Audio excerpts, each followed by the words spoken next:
EKYC বাতিল সহ ১১ দফা দাবিতে হুগলিতে স্মারকলিপি পেশ অঙ্গনওয়াড়ি কর্মীদের। অঙ্গনওয়াড়ি কর্মী ও সহায়িকাদের কাজের স্বীকৃতি, অধিকার ও সুযোগ সুবিধা নিশ্চিত করার দাবিতে সরব হলেন হুগলির অঙ্গনওয়াড়ি কর্মীরা। মঙ্গলবার West Bengal anganwadi workers and helpers union AIUTUC অনুমোদিত এর হুগলি জেলা কমিটির পক্ষ থেকে জেলা শাসকের নিকট ১১ দফা দাবি নিয়ে একটি স্মারকলিপি পেশ করা হয়। ইউনিয়নের অভিযোগ, সরকারিভাবে পরিচালিত ICDS প্রকল্পের মাধ্যমে মা, গর্ভবতী মহিলা ও শিশুর পুষ্টি এবং বিকাশের কাজের সঙ্গে জড়িয়ে থাকা অঙ্গনওয়াড়ি কর্মীদের উপর অযৌক্তিকভাবে নতুন করে ইকেওয়াইসি বাধ্যতামূলক করা হচ্ছে। এর ফলে প্রকৃত উপভোক্তাদের খাদ্য ও পুষ্টি সঠিক সময়ে পৌঁছাতে পারছে না। একই সঙ্গে অঙ্গনওয়াড়ি কর্মীদের উপর বাড়তি চাপ তৈরি হচ্ছে।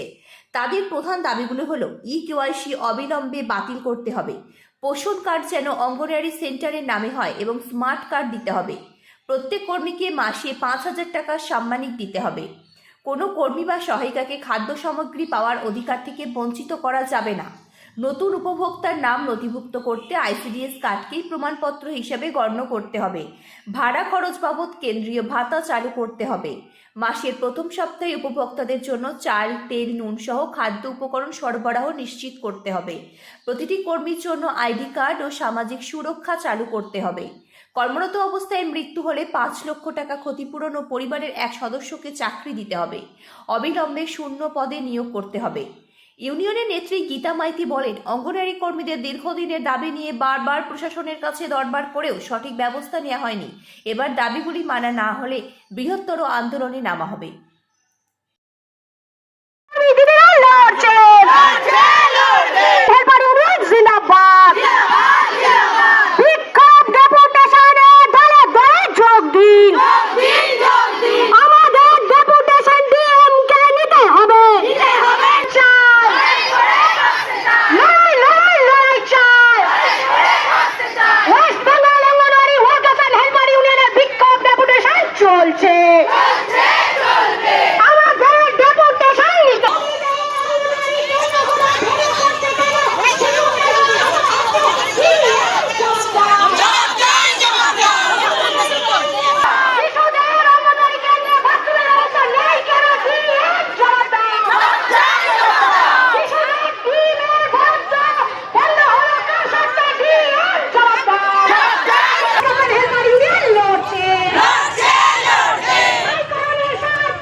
নামে মা শিশুদের বঞ্চনা করা হচ্ছে কেন? কেন্দ্র রাজ্য জবাব দাও।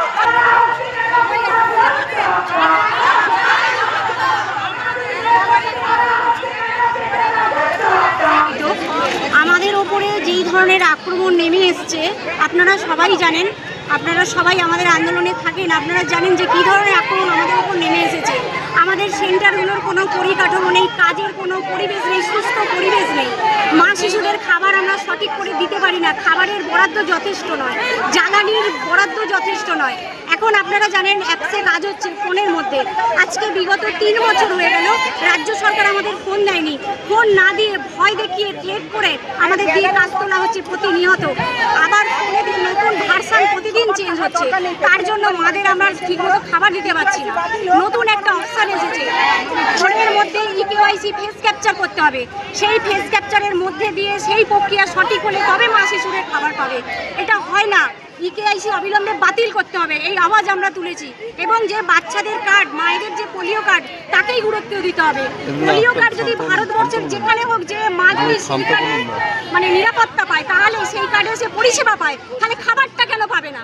খাবারের ক্ষেত্রে কেন বলা হচ্ছে ফেস ক্যাপচার ইকেওয়াইসি করতে হবে? মূল দাবিটা কি? মূল দাবি আমাদের ইকেওয়াইসি বাতিল করতে হবে, অবিলম্বে আমাদের ফোনে কাজ করার জন্য স্মার্টফোন, সিম কার্ড, রিচার্জ দিতে হবে। অবিলম্বে আমাদের অনারিয়াম বৃদ্ধি করতে হবে, সরকারি কর্মচারীর স্বীকৃতি দিতে হবে, পিএফ পেনশন গ্র্যাচুইটি দিতে হবে এবং কর্মী সহায়িকাদের একটা খাবার প্রাপ্য। এই প্রকল্পের শুরু থেকে সেটা আমরা পেয়ে আসছি। আজ অলিখিতভাবে এই খাবার আমাদের বন্ধ করে দেওয়া হচ্ছে। আমরা খাতায় খাবার দেখাচ্ছি, অফিস কেটে দিচ্ছে। দপ্তরে গেলে দপ্তর বলে না আপনারা খাবার পাবেন, সিডিপিও বলে আমরা দিতে পারবো না। এই নাটক চলছে, তাঁতের মাকুর মতো আমরা এদিক আর ওদিক করছি। আমাদের দেয়ালে পিঠ থেকে গেছে। আজকে আমরা রাস্তায় আসতে বাধ্য হয়েছি। 18 বৎসর জ্বালানি বাড়েনি।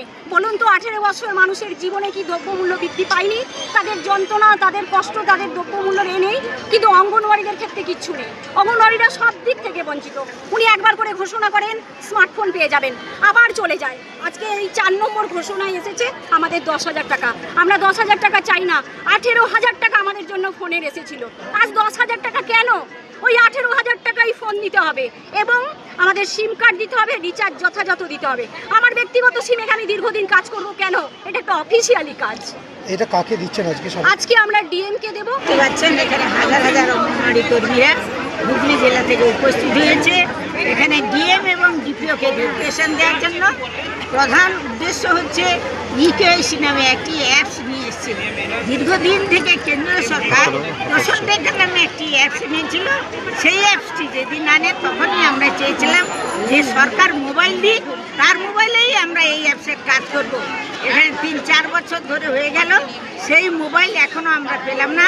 3 বার করে মোবাইল ঘোষণা হয়েছে, সে মোবাইলে টাকা কোথায় চলে গেছে জানি না। এখন নতুন করে আবার 10,000 টাকার মোবাইল দেবে বলেছে। ওই 10,000 টাকার মোবাইলে কিছুই হবে না। তাই ইকেআইসি যে অ্যাপসটি, এটা খুবই ক্ষতিকারক। কারণ 1975 সালে এই স্কিম যখনই আসে মা শিশুদের পুষ্টি দেওয়ার জন্যই এসেছিল। কারণ আমাদের এই পশ্চিমবঙ্গ নয়, সারা ভারতবর্ষে মা শিশুরা অপুষ্টিতে ভুগছিল। শিশুরা এবং মায়েরা অপুষ্টি ভোগার জন্য মারা যেতেন।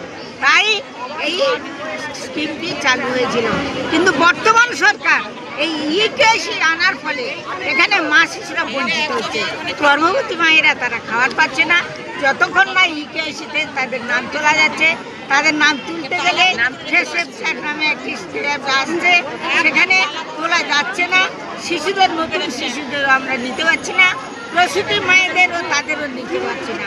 তাহলে এখানে সরকার, কেন্দ্র এবং রাজ্য উভয় সরকার চেয়েছিল যে এই অঙ্গনওয়াড়িকে দিয়েই এই মা এবং শিশুদের অপুষ্টির দূরীকরণ হবে, হয়েও ছিল। একদিন এই রাজ্য সরকার ঘোষণাও করেছিলেন অঙ্গনওয়াড়ি কর্মীদের জন্য মা শিশুরা অপুষ্টির হাত থেকে মুক্তি পেয়েছে। অনেকে মারা যেত, তারা এখন আর যায়নি। আজকে কত দফা দাবি আপনাদের? আজকের আমাদের এই 12 দফা দাবি নিয়ে আমরা এখানে এসেছি। রূপমের রিপোর্ট, R.News।